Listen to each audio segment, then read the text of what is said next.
On 100 Huntley Street, I get a chance to talk to some really fascinating people. That's one of the reasons the show, I think, is so successful these last 32 years, because of the terrific people who have come into your living room by way of our studios here.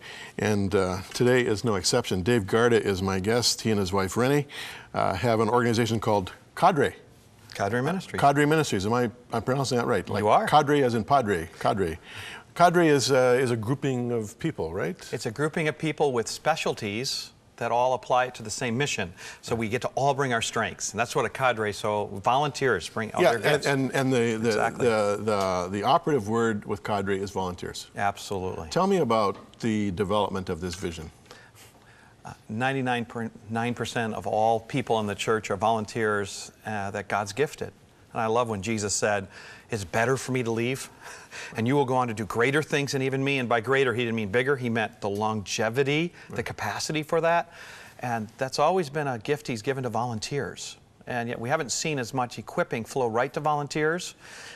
It tends to flow towards the clergy. And the idea is, how do we keep empowering volunteers in their real life world and in the church to use the gifts God's given? So how? How do you do it? One of them. Give me a précis of how you do it. The fun part is we're missionaries of encouragement, because if you study through the New Testament, when missionaries were sent, the primary word used was encourage. Right. And when you put courage in someone, you find where they're struggling, what they're missing, so they can take on what they're called to, and you put courage in them. That's really what encouragement is. And so motivation, equipping, and then resourcing them to keep growing their own heart, growing their capacity. Believe in them so that they can see a need and begin to meet one. So how does this work? A pastor he wants to develop his volunteers to another level, or maybe he's having a bit of a struggle with his volunteers. He calls Cadre and says, "Please come in and help me." Is that how it works? Actually, we do everything through a referral network, even though we have a great website with tons of free stuff available to encourage volunteers, lots of free training online. We tend to work with people who really believe in equipping volunteers so that we can equip them to train their volunteers. We'll never train anything more than once at any one church. We'll go in and model what volunteer training looks like, but we have to leave people in that church able to train it. Now, equip is a bit of a buzzword. What do you mean by equip? Equip is training people to raise their capacity. Equip is the primary thing I think Jesus did in his 3.5 years of ministry with his disciples. Reproducing disciples who can reproduce disciples takes equipping. How long have you been doing this? 32 years. Whoa. Wow. So you were just a young guy when you got this vision. Oh, absolutely. Were you with Sun Life Ministries at that time? Before. Sun Life was just an idea, and a bunch of people shared that idea, and eventually it became an organization. But it was a value system of taking Jesus' disciple-making ministry and empowering volunteers and students to actually live that way. Instead of coming to an event and hearing someone, they were trained to go out and do it. So, would you agree with me that the key to the growth of the church in the 21st century is a mobilized army of volunteers? Oh, I don't intend to lead the witness here, but... You are leading me only where I would go. Yeah. Absolutely. Even in Jesus' day, we misunderstand. The Pharisees in Jesus' day were not paid ministers. They were business owners, and they just spent as many hours as they could around the church. It was only the Sadducees that were wealthy and lived their survival was, based on ministry.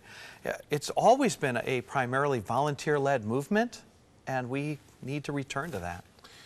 Now, the dark side, if not the downside of volunteers, and I speak as a pastor who worked with volunteers for years and years and years, is their capacity.